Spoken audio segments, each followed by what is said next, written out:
Programme news watch میں ناظرین آپ کو خوش آمدید کہتے ہیں، اور اب ہم بات کریں گے اس سے پہلے کہ ہم ہنزا کی بات کریں، جہاں پر لینڈ سلائیڈنگ کی وجہ سے ایک بڑی جھیل بن گئی ہے۔ ہم آپ کو ایک تازہ ترین خبر بھی دے دیں کہ بھوٹان کے دارالحکومت تھمپو میں اس وقت سارک سربراہ کانفرنس جاری ہے۔ اس میں کہا جا رہا تھا کہ وزیر اعظم یوسف رضا گیلانی اور بھارتی وزیر اعظم منموہن سنگھ کے درمیان ملاقات ہوگی کل، لیکن اب اطلاعات یہ آئی ہیں کہ یوسف رضا گیلانی اور منموہن سنگھ کے درمیان غیر رسمی رابطہ ہوا ہے اور دونوں وزرائے اعظم نے ایک اکٹھے واک کی ہے۔ ہم آپ کو ایک بار پھر بتا دیں کہ بھوٹان کے دارالحکومت تھمپو میں سارک سربراہ کانفرنس جاری ہے۔ اس کے سائیڈ لائنز پر وزیر اعظم یوسف رضا گیلانی اور منموہن سنگھ کے درمیان ملاقات ہونی تھی۔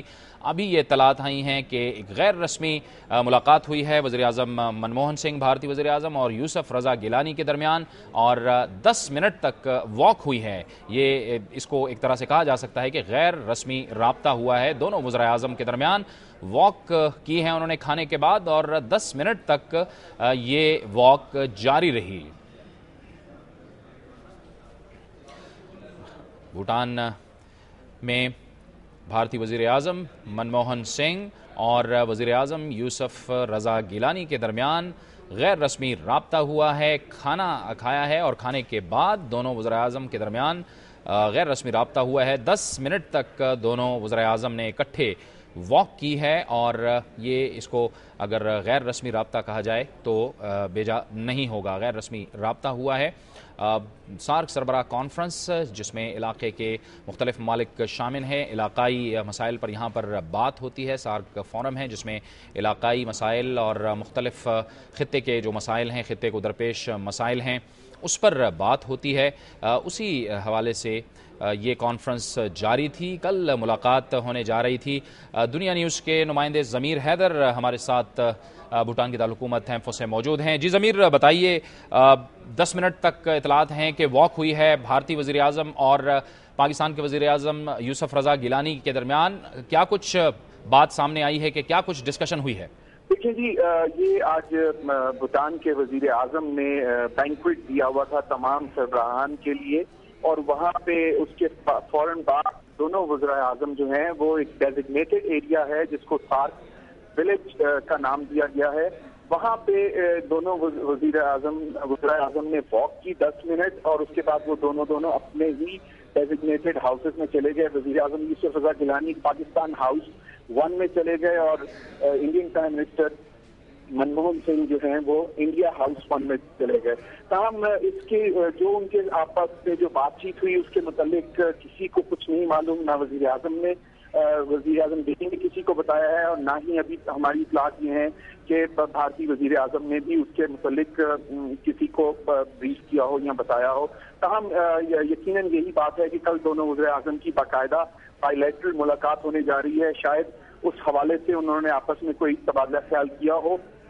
اس سے پہلے بینکویٹ کے دوران تمام جو سربراہان تھے انہوں نے سب کھڑے ہوئے تھے، اور انہوں نے یہ ہمارے ذرائع کا کہنا ہے کہ انہوں نے دونوں وزرائے اعظم کو کہا کہ آپ دونوں آپس میں بیٹھ کے کیوں نہیں مذاکرات کرتے، تو اس پر منموہن سنگھ نے کہا کہ وہ وزیر اعظم یوسف رضا گیلانی کی بہت عزت کرتے ہیں، اور انہوں نے خاص طور پہ یہ بھی کہا کہ وزیر اعظم یوسف رضا گیلانی کہ اسپرچل فالوورز جو ہیں جو بہت سارے ہیں بھارت میں، اور وہ بھی ان کی بہت عزت کرتے ہیں۔ اور دوسرا انہوں نے کہا کہ گولڈن ٹیمپل بنانے میں ان کے وزیر اعظم یوسف رضا گیلانی کے بزرگوں کا ہاتھ شامل تھا، اور وہ جتنے بھی گولڈن ٹیمپل کے فالوورز ہیں وہ ان کو اسی طرح رسپیکٹ اور یاد رکھتے ہیں۔ جی بہت بہت شکریہ ضمیر حیدر، ہمیں تفصیل سے بتا رہے تھے کہ وزیر اعظم یوسف رضا گیلانی اور بھارتی وزیر اعظم منموہن سنگھ کے درمیان ایک غیر رسمی رابطہ ہوا ہے۔ 10 منٹ تک کھانے کے بعد دونوں وزرائے اعظم نے واک کی ہے، اور کل ان دونوں وزرائے اعظم کے درمیان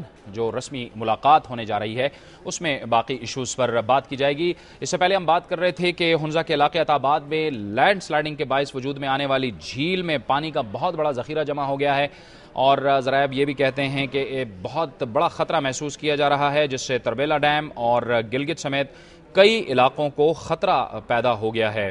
FWO کے ذرائع کے مطابق 13 کلومیٹر طویل جھیل 278 فٹ گہری ہے، جہاں اگلے ہفتے پانی کی سطح مزید 36 فٹ بلند ہو جائے گی۔ اس وقت ہمارے ساتھ ٹیلی فون لائن پر موجود ہیں نیشنل ڈیزاسٹر مینجمنٹ اتھارٹی کے سابق چیئرمین جناب جنرل ریٹائرڈ فاروق۔ بہت بہت شکریہ جنرل صاحب، آپ نے بھی اس ایشو پہ بہت زیادہ کام کیا ہے۔ اب یہ جو سچویشن سامنے آ رہی ہے بڑی الارمنگ سچویشن ہے، کیا کچھ ہو چکا تھا آپ کے دور میں اور اس وقت کیا ہو رہا ہے وہاں پر؟ جاوید دیکھیے، جتنا پانی اس وقت موجود ہے یا جتنا پانی مزید اس میں آنے کا امکان ہے، اگر وہ بھی آ جائے اور یک لخت خدا نہ کرے یہ ڈیم ٹوٹتا بھی ہے تو پھر بھی تربیلا کو کوئی خطرہ نہیں ہے۔ یہ کہنے کے بعد یہ آپ نے صحیح کہا کہ میں پہلے دن سے اس میں انوالو تھا، میری جو ٹینیور تھا وہ مارچ کے اختتام تک تھا، جو کاروائیاں ہوئیں مجھے اس کا بخوبی علم ہے، اور آج میں نے لیٹسٹ NDMA سے جو اپڈیٹ لی ہے اس کے مطابق یہ چیزیں اور یہ اقدامات حکومت وقت نے کیے تھے۔ نمبر 1، یہ جو آپ دکھا رہے ہیں کشتی چل رہی ہے، آرمی کی بوٹ ہے جو کہ لوگوں کو ایک طرف سے دوسری طرف لے جانے میں کام آتی ہیں۔ اس وقت تک 15,500 لوگوں کو ہم ٹرانسپورٹ کر چکے ہیں جو کشتیوں کے ذریعے۔ اس کے علاوہ ہم پہلے دن سے، میں خود 18 گھنٹے کے اندر وہاں موجود تھا، 750 ہیلی کاپٹر سارٹیز ہم اڑا چکے ہیں اور 7,000 کے قریب لوگوں کو آنے جانے میں ہم نے مدد ہوائی جہازوں کے ذریعے پرووائڈ کی۔ اس وقت تک جو بھی ان کی ضروریات تھیں ان کو پورا کیا وفاقی حکومت اور مقامی حکومت کے تعاون سے۔ یہ میں ادھر بتاتا چلوں کہ ہم نے پہلے دن سے ہی FWO، آرمی انجینئرز اور نیسپاک کے ساتھ رابطہ رکھا۔ آرمی انجینئرز ہمیشہ کی طرح بہت پرومپٹ تھے، دوسرے دن وہاں پہنچ گئے، ایک پلان بنا، اس پلان کے مطابق کام اس کے اوپر شروع ہوا۔ وہ پلان کیا تھا؟ نمبر 1، 3 ہم نے باہر کے کنسلٹنٹ منگوائے جنہوں نے اس علاقے کو وزٹ کیا اور اپروو کیا وہ پلان جو کہ نیسپاک نے بنایا۔ نیسپاک کا پلان کیا تھا کہ اس کے اندر ایک سپل وے بنایا جائے جو کہ 100 فٹ گہرا اور کئی 100 فٹ چوڑا ہے۔ اس کے اوپر 90% کام ہو چکا ہے آج کی تاریخ میں، 10% رہتا ہے، اگلے 10 دنوں میں یہ مکمل ہو جائے گا۔ اس کے بعد اس جھیل میں 40-50 فٹ پانی مزید آنے کا امکان ہے اور اس کے بعد یہ اوور فلو شروع ہوگا۔ ابھی نیسپاک نے کمپیوٹر ماڈل کے ذریعے یہ بتایا ہے کہ کون کون سے علاقے فلڈ کی صورت میں، مختلف نوعیت کا جو فلڈ ہے اس کی صورت میں کون کون سے علاقے افیکٹ ہوں گے۔ ایک پلان گلگت بلتستان حکومت نے بنایا ہے، اس پلان کے مطابق ان تمام لوگوں کو اویئر کر دیا گیا ہے، ان کو اس الارم سکیم کے مطابق ریہرسل بھی امید کرا دی گئی ہوگی، کیونکہ جب میں نے چھوڑا تھا تب یہ پلان بن کے فائنلائز ہو چکا تھا اور انہوں نے اس کی ریہرسل بھی کرانی تھی۔ لوگوں کو محفوظ مقامات پہ پہنچانے کے لیے 3 وارننگ سسٹم اسٹیبلش کیے گئے تھے، جو گلگت بلتستان حکومت کو حادثے کی صورت میں اگر یک لخت یہ ڈیم ٹوٹتا ہے تو جن لوگوں کو افیکٹ ہوتا ہے ان لوگوں کی رہائش کے لیے، کھانے پینے کے لیے جن چیزوں کی ضرورت تھی وفاقی حکومت نے نہ صرف پرووائڈ کی بلکہ مزید پرووائڈ کریں گے۔ لاسٹ پوائنٹ، چین کی جو سرحد تھی وہ ہم نے کھولی، حالانکہ وہ بند ہو جاتی ہے دسمبر کے آخر میں، اور لوگ وہاں گئے خرید و فروخت کے لیے، لیکن چین میں چیزیں مہنگی تھیں لہٰذا مزید وہاں سے خرید و فروخت نہیں ہوئی۔ ابھی سوال یہ ہے کہ جب پانی بہنا شروع ہوتا ہے تو کیا یہ بند جو موجود ہے یہ ٹھہر سکے گا یا ٹوٹ جائے گا؟